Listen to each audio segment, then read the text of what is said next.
Estamos começando o nosso primeiro podcast, As 5. Já já vou te contar o que As 5 significa. E hoje estamos aqui com ninguém mais, ninguém menos do que o Escritório Macedo e Gaia, doutora Gaia, doutora Macedo. E eu já quero começar perguntando para a doutora Gaia. Doutora Gaia, explica para a gente o que significa As 5. As 5, na verdade, nasceu de uma conversa muito genuína, muito sincera, e uma troca. Eu acredito que a vida são trocas, né? De experiências, de situações que você viveu, porque só pode ensinar algo aquele que viveu alguma coisa. E a gente sempre fala, tanto nos treinamentos da equipe, palestras, e em qualquer situação, é uma frase que as pessoas já conhecem, principalmente agora com a rede mundial de entretenimento, acredito, não só relacionamento, mas você é a soma das 5 pessoas que você mais convive. E isso cria um parâmetro, não só nas relações pessoais, mas também e principalmente empresariais. Com quem você tem andado é aquela pessoa que vai sentar na sua mesa, é aquela pessoa que vai participar de refeições com você e é aquela pessoa que vai te ajudar ou não a chegar mais próximo ao seu objetivo. Estou errada? Exatamente. E com isso você precisa fazer aquela avaliação estratégica. A pessoa contribui ou não para você, seja empresarialmente ou seja pessoalmente, né, familiarmente. Não adianta, tudo é intencional. Então, você precisa entender que ou a pessoa ela te ensina ou ela te leva a algum lugar. Se isso não estiver alinhado, desculpa, ela se torna dispensável. Polêmico, hein? Polêmico. Bastante. Polêmico, não? E quando a gente olha assim para uma pessoa que, nesse caso, por exemplo, não tem essas 5 pessoas de referência. E aí, hoje, com o mundo digital, com o YouTube, Instagram e outras redes sociais, o LinkedIn, por exemplo, você pode ali identificar pessoas que possam ser influências para você. Mas, às vezes, do seu time, o seu local de trabalho, você pode identificar essas pessoas. Que bom, né? Que a gente consegue identificar isso no nosso dia a dia, na nossa casa e na nossa empresa. Ainda bem. Perfeito. Bom, para a gente começar assim, depois de vocês esclarecerem o que é As 5, a gente começar do jeito certo, eu queria que vocês contassem um pouquinho da história de vocês. Como que surgiu a famosa AMG? Nossa, quem começa? Tanta história, né? Começa por você, porque acho que rolou um convite. Na verdade, rolou ali uma sinergia, né, de pensamentos, sentimentos e, obviamente, propósito de Deus, né? Dou até uma suspirada, porque eu costumo dizer que a AMG é o sonho de Deus para mim. Advocacia, ser empresária, ser empreendedora, era simplesmente o sonho da Tereza para ela. Mas quando eu olho para minha história lá atrás e quando eu olho para o hoje, porque um dos valores da nossa empresa é a fé. E a fé, ela pode mudar tudo, mas ela nunca vai mudar o seu passado. E tá tudo bem. Porque o passado, ele não é para ser mudado. O passado, ele tá ali para te ensinar alguma coisa, Kung Fu Panda. E, na verdade, eu tinha muita vontade, muito desejo de empreender, de vencer. Mas eu sempre fui uma pessoa voltada pro dual, pro coletivo. Eu amo uma palavra que diz que onde tem 2 é melhor do que quando tem 1, porque caindo alguém ficando doente, acontecendo qualquer coisa, você tem uma outra pessoa. E durante a minha trajetória empresarial, eu tive no direito uma dificuldade de criar isso que a Bianca falou, uma sinergia, porque eu queria decidir tão somente com a paixão e nunca com o método.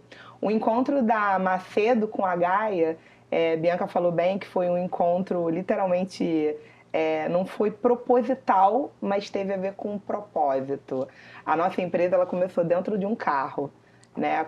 Nós somos 5 sócios, um é aquele que manda em tudo. E os 3 sócios, né, que são os 4 ali que fazem literalmente o CNPJ, estavam juntos dentro de um carro. A gente tem uma conversa. Quando chega em casa, Cris conversa comigo sobre por que você não faz uma sociedade com Bianca?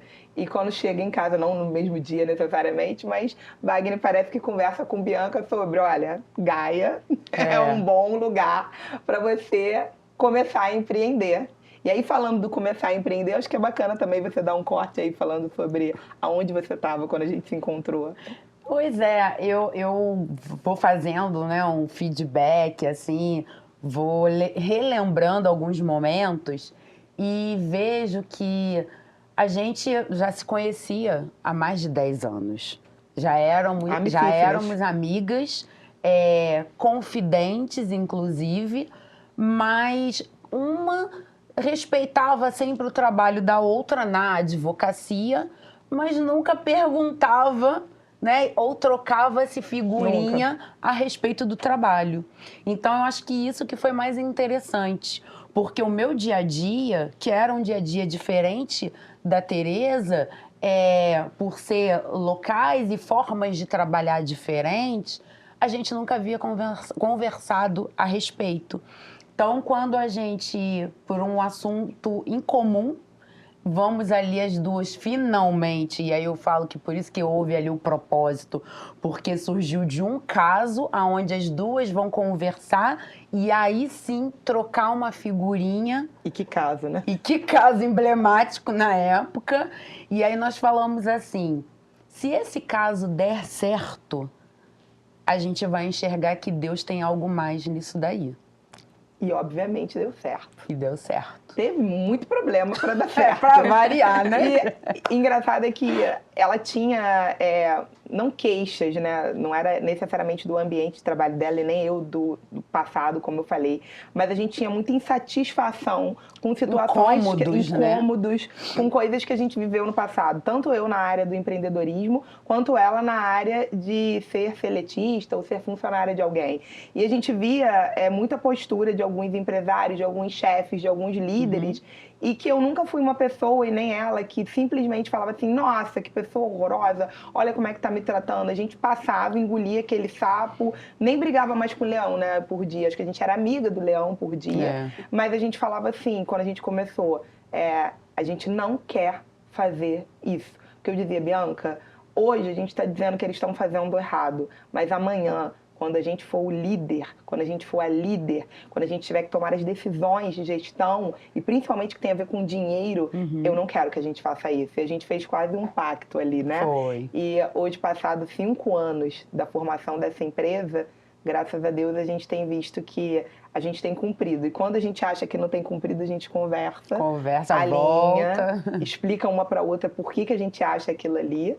E eu acho que é por isso que tem dado certo, não sendo um romance, né? Tudo bonitinho, tudo maravilhoso. O que é interessante é que as insatisfações eram idênticas. Eram as mesmas coisas. Embora os locais e a forma fossem diferentes, mas a insatisfação, os incômodos empresariais eram as mesmas. Eram as mesmas coisas. A gente viveu muita coisa muito similar em ambientes totalmente disparate. Mesmo. E a gente falou assim, como é que faz? Eu acredito naquela frase, seja você a mudança que você quer ser no mundo.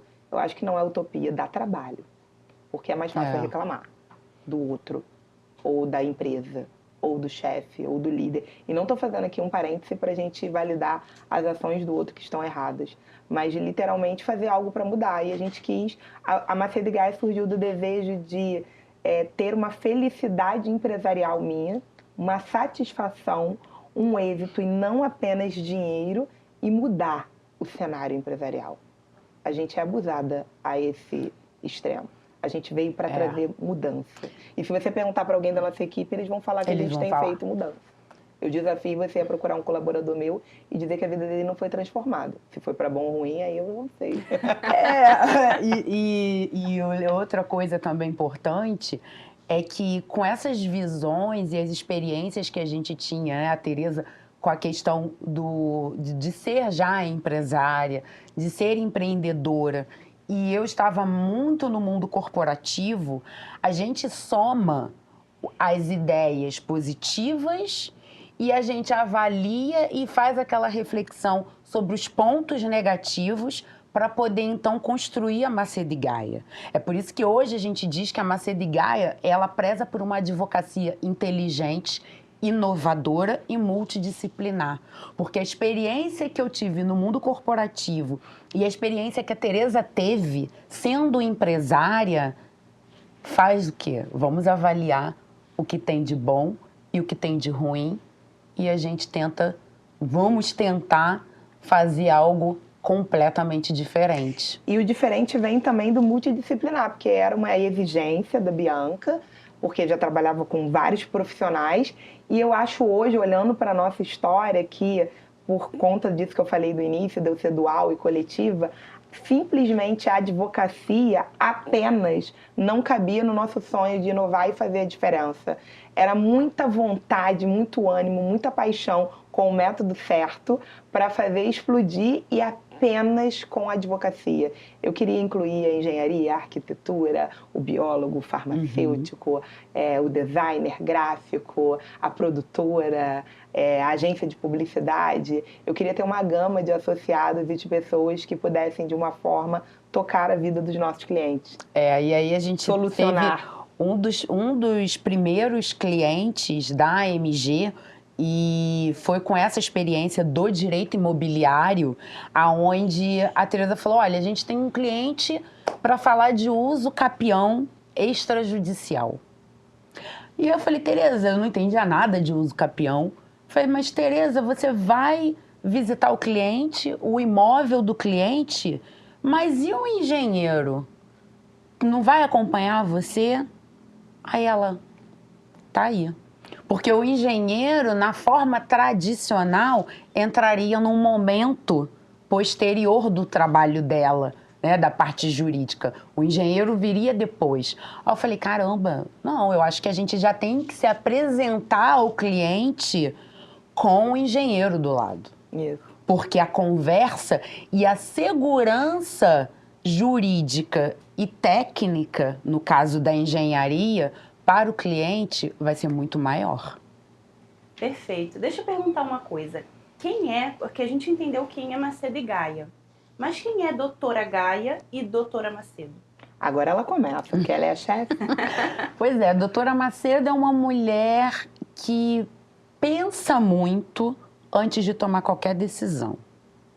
Mas o pensar muito é para ser uma decisão aonde resultados possam ser talvez mensuráveis. É óbvio que a gente não é o dono daquele resultado, eu não sou Deus, mas eu consigo pelo menos avaliar os riscos daquela decisão que eu vou tomar. Então hoje eu posso dizer que a doutora Macedo é uma pessoa que pensa muito e avalia muito antes de tomar qualquer decisão. E no que você é especialista, assim, o que a doutora Macedo traz que só ela pode trazer para dentro da Macedo e Gaia? Ih, traz muita coisa. Pois é, eu acho que assim, dizendo, né, que eu sou uma pessoa que pensa muito, eu venho do legalismo, do princípio da formalidade que rege o direito administrativo. O que é o direito administrativo? É a base do direito público, que é a minha primeira especialidade. Então, aonde só posso fazer o que a lei me permite. Então, acaba que o porquê de pensar muito é justamente para poder tentar fazer as coisas de forma legal. E depois, nesse meio tempo de ser tão formalista, eu passo a identificar que, no caso, o Estado, ele pode ser um Estado empreendedor, mas principalmente inovador. E aí a inovação, ela vem para mim como uma palavra aí maravilhosa, mas como um estudo, né? A inovação, ela vem da economia. Os economistas é que estudam a inovação, né? Então, quando uma advogada, o direito começa a estudar a inovação, é porque você quer mudar aquilo que está sempre formal, aquela mesmice. E aí, com a inovação, vem a propriedade intelectual, que são as patentes, começa a analisar as patentes, começa a analisar as marcas, como que você pode proteger os ativos intelectuais da sua empresa. Mas isso tudo ainda era na seara do Estado. E aí, para uma seara empreendedora, eu acabo recebendo o toque da doutora Gaia. Ela diz que a Bianca, né, a doutora Macedo, é legalista e faz apenas o que a lei permite. A doutora Gaia faz apenas o que a doutora Macedo permite. E dá super certo. A doutora Gaia, ela é a visão. Eu acredito que a Bianca é literalmente o método, né? É o ensino, é o estudo. E não que a doutora Gaia não goste de estudar. As pessoas têm muita dificuldade de entender que cada um realmente tem a sua missão e o seu local. E ela é o método. Eu sou literalmente a paixão. Eu tenho visões do futuro, não de mediunidade. Mas eu olho para alguma coisa e aí eu vejo um produto, eu vejo o comercial, eu vejo uma venda. Quando a gente começa, inclusive, eu fazia uma parte comercial para ela e um outro especialista, né, nosso associado, de uma área que eu não sabia basicamente nada. Ela tinha que me dar uma aula, ela tinha que me dar um briefing, porque eu não era especialista, eu era apenas a pessoa que ia fazer o comercial, porque eu sou apaixonada por pessoas e eu sou apaixonada por trazer soluções. A minha formação é civilista por formação, direito civil é o direito que vai abranger todas as áreas da nossa vida, né? Eu me especializei mais profundamente em direito imobiliário, direito de família. Quando eu tive ali o primeiro contato com direito imobiliário há 15 anos atrás, mais ou menos, eu ainda não era especialista em direito imobiliário, mas eu queria muito fazer aquele contrato, porque era o primeiro contrato de partido, que é um contrato mensal, onde você recebe mensalmente. Eu falei, gente, eu vou sair de uma posição de status quo para nada, pós-formada, para alguma coisa. E eu comecei a estudar e eu me apaixonei pelo direito imobiliário. Direito de família hoje é quase como uma pediatria do direito, as pessoas não querem mais fazer, porque são as relações humanas, mas eu sempre gostei da psicologia jurídica, eu sempre gostei de cuidar do ser humano, a minha maior característica é o serviço, então a minha especialidade é essa. E hoje dentro da empresa eu acredito que a Macedo é CEO, é diretora mesmo de operações, de dizer o que a gente vai ou não fazer. E eu sou aquela nova modalidade de CEO dentro da empresa, que é o CEO da visão, né? Que eu vou apontar, eu faço a loucura, crio a loucura, levo para os meus sócios, eles acham maravilhoso que vai vender muito e a Bianca diz, meu Deus, como a gente vai fazer?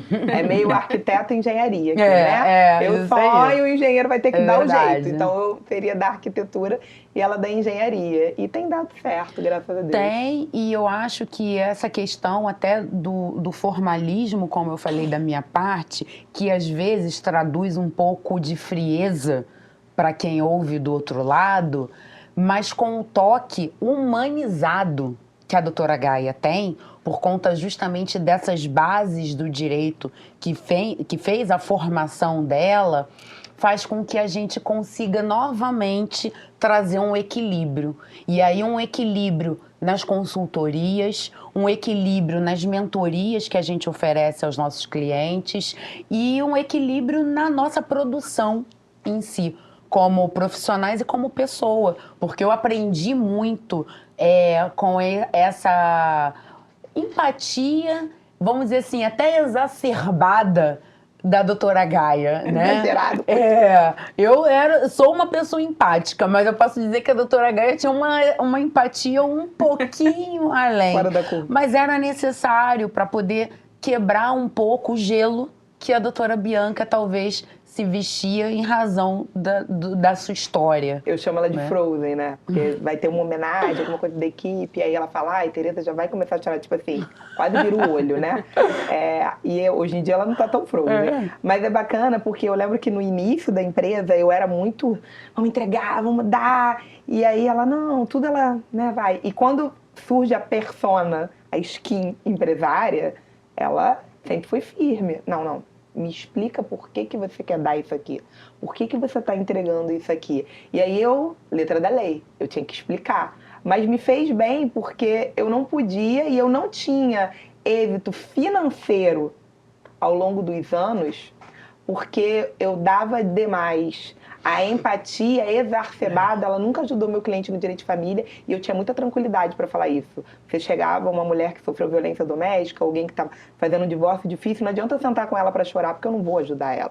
Só que na área empresarial, por muitas vezes, eu não tinha essa, literalmente, visão. Quando a Bianca chega e com o jeitinho Frozen dela de ser, ela me traz para o método. E o método, ele faz prosperar. É óbvio que só o método também não adianta, mas só a paixão sem método não tem prosperidade. E aí você tem uma empresa que não é sustentável. Então você vai ser muito bom no que você faz, mas você nunca vai ter notoriedade, principalmente financeira. E vamos combinar, né, que financeiro, ele move o mundo, ele move as relações comerciais. O dinheiro não é para que eu tenha que servir ao dinheiro, ele precisa me servir, mas para ele me servir eu preciso ganhar. E para eu ganhar eu preciso ter a letra da lei, eu preciso ter uma certa frieza, mas não no tipo de engessar. Então, literalmente, ela me dá um freio e eu dou nela um acelerar, né? Às vezes eu acelero ela demais, às vezes ela freia um pouquinho a mais, mas a gente tem ali um voto de Minerva e a gente tem ainda o olhar dos outros sócios,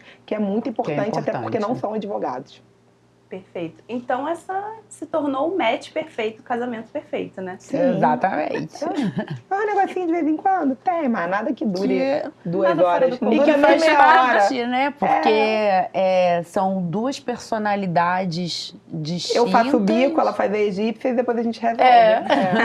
Ela finge que nada tá acontecendo, eu vou ficar de bico, mas não dura nem 20 minutos. Não, e o que é importante é a comunicação. Isso. A gente preza muito ter uma comunicação transparente, assertiva, né? Assertiva, mas não pode deixar nada passar. Perfeito. Isso aí, no casamento é assim, e no trabalho também precisa ser assim. A sociedade é um casamento. A comunicação, ela é a base para que a sua sociedade, seja dentro de casa ou no trabalho, funcione. Vai ser sempre perfeito? Ela vai ser sempre perfeita? Não. Mas quando algo começa a dar ali sinais de ruídos, é porque a comunicação não tá legal. E aí, eu e a Tereza, a gente tem muito disso, até porque a gente vem da advocacia digital. A gente começa no 100% online. E o 100% online é o quê? É usando as plataformas digitais que hoje a gente tem. A gente não tinha tanto tempo para ficar dentro de um escritório ou horas e horas juntas, presencialmente fazendo uma reunião. Não, a gente trabalhava à distância. Era praticamente à distância. Então, aquela comunicação ali precisava ser muito boa. Hoje, com esse cenário já alterado, a gente não tem porquê não manter esse mesmo padrão da comunicação. E você tem que entender nas relações com o seu colaborador, com o seu empregado, com o seu funcionário, com o seu sócio, a temperatura da voz. Muitas vezes a gente está falando e a gente não teve um contato presencial, termina uma reunião, desliga, ela me liga, tá tudo bem? Ou eu ligo para ela e digo, o que aconteceu? Que voz é essa? Tá fanha? Tá resfriada? Chorou? E ela, não acredito, como é que você sabia? Mas não é literalmente de alguma coisa física ou uma rouquidão na voz. É entender que a pessoa, às vezes, te responde com 3 linhas e naquele dia ela falou, beleza. Respondeu, ok. Claro que tem alguma coisa ali. E pode não necessariamente ser com você, mas se você não perguntar, você nunca vai saber. Porque muitas pessoas têm dificuldade naquele momento de dor, naquele momento de conflito. Então, acho que muita sociedade acaba porque não tem comunicação. Muito casamento acaba porque não tem comunicação. Muita vida deixa de ser transformada porque as pessoas têm preguiça de se comunicar. E as pessoas se conformam. Eu sou inconformada por natureza. Perfeito.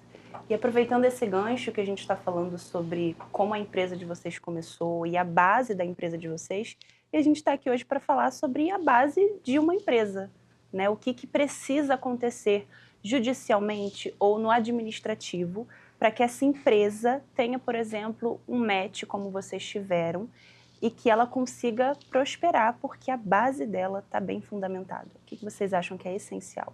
Eu vou falar a parte fofa, porque eu sou a fofa, né? Ela vai falar a parte jurídica, porque afinal ela é a Frozen. Eu acho que tudo começa na escolha. A base de uma empresa, a base de um relacionamento é a escolha. Parece muito óbvio, né? Afinal, a primeira coisa que o padre, o juiz, o pastor o serventuário da justiça pergunta se a pessoa aceita. E no direito também é assim, você tem que dar um aceite, um visto, uma assinatura. Então você precisa escolher. Para eu escolher, eu preciso conhecer. O que falta numa base empresarial é, primeiro, o know-how, conhecer o negócio, escolher o negócio, escolher os colaboradores, escolher os sócios. A gente não está num programa de TV onde você vai apresentar ali a sua estrutura de negócio e alguém vai investir. Que bom seria se todo mundo tivesse um investidor anjo. Isso não acontece sempre. A vida real, você precisa entender do negócio e escolher bem qual é o passo e quais são as estratégias que você vai ter. A base, para mim, a base emocional, a base literalmente orgânica, ela começa na escolha. A escolha e, como a Teresa falou, conhecendo esse negócio, você precisa verificar se tem pessoas também atuando nesse negócio. Eu digo muito que conheça os seus concorrentes. Porque são os concorrentes que fazem você crescer. Uau! São os concorrentes que fazem você fazer o teu serviço melhor. E, principalmente, são eles que te fazem inovar. Então, se você buscar uma análise daquelas pessoas que prestam o mesmo serviço que você vai fazer o quê? Você vai atuar justamente na falha deles. Verdade. E, além disso, é importante, seja o microempreendedor ou empreendedor de médio porte, ter um jurídico de confiança. E eu não estou falando aqui, não estou falando de utopia ou vendendo um produto, mas ter um jurídico de confiança não é você ter um jurídico mensal, é você começar a sua empresa do jeito certo. Você tem um contrato social, você tem alguma coisa de contrato para fazer porque você vende um produto ou um serviço. E todo mundo hoje em dia vende, não é cuspir na mãozinha e grudar a mão uma na outra. Você precisa de um contrato, alguma coisa escrita. E ter um contador, uma contadora, um contábil. A empresa, ela morre, ela começa e morre no contábil e no jurídico. Então, você precisa ter ali duas figuras de importância. Procurar já, se você quer empreender, saber qual é o contador, qual é a contadora perto de você que você vai confiar e um advogado para iniciar. E também ter conselheiros. No plural seria maravilhoso, mas pode ser que você só tenha um. O mentor não necessariamente é o mentor das mentorias, é o mentor literalmente da sua área. É alguém que você vai se aconselhar e dizer, vou para a direita, vou para a esquerda. Ele pode ser um administrador, ele pode ser um funcionário de confiança, ele pode ser seu braço direito, pode ser seu braço esquerdo, ou pode literalmente nem trabalhar com você. Você só vê ele domingo no café da manhã. E é alguém da sua família. Mas você precisa ter alguém para recorrer. E hoje, na nossa época, né? Na época da Bianca, que ela é mais velha, a gente não tinha rede social, não tinha internet, não tinha curso gratuito, não tinha Instagram de alguém falando alguma coisa. Hoje você consegue ter pessoas que têm muito sucesso, que sabem o que estão fazendo, e você todo dia ir lá colher uma pílula de conhecimento com aquela pessoa. Não vai ligar para ela, porque provavelmente ela vai cobrar por aquele serviço. Mas dá para começar de algum lugar. Ou escolher alguém dentro da sua família, dentro dos seus relacionamentos, que possa te indicar um caminho. Mas cuidado, essa pessoa também vai estar dentro das suas 5 pessoas. Cuidado para não se nutrir daquilo que não convém. Exatamente. Pensando naquela frase que a gente estava comentando, né, sobre não procurar pessoas que são próximas a você, mas próximas do seu objetivo. Eu queria que vocês respondessem dessa forma. Então, deixa eu perguntar uma coisa aqui para vocês. Essas pessoas que eu preciso confiar, esses conselheiros, é ideal que eu escolha pessoas que eu confio porque são pessoas próximas a mim? Como que eu faço essa escolha de quem vai me aconselhar? Eu acho que, primeiro, você precisa avaliar, né? Quem está ao meu redor? Com quem eu converso mais? Obviamente, se você é casado, você conversa mais com o seu marido ou com a sua esposa. Mas pode ser que aquela pessoa, aquele marido ou aquela esposa, não seja a pessoa mais adequada para conversar com você a respeito do negócio que você quer abrir, né? Porque podem ter pensamentos diferentes. Então, você vai visualizar, de repente, em quem? Aquele tio ou aquele colega de trabalho, sabe aquele que senta na hora do almoço afastado?